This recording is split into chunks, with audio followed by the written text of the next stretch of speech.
kayo, mga leader kayo sa lugar nyo, if you allow looting of, public funds, then that is because you allowed it.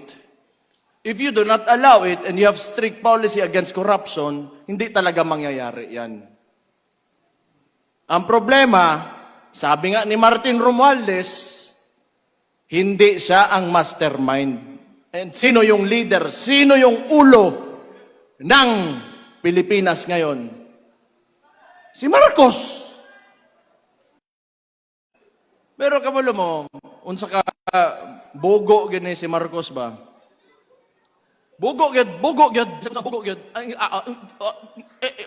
Ana. Bugo gyud.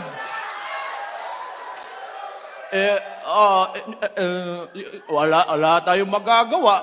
Oh. Pag may nangyari, wala tayong magagawa. Kaya natigpan nyo. Limpyo tayo ng white powder dire. Usa chinchanso? Ilong.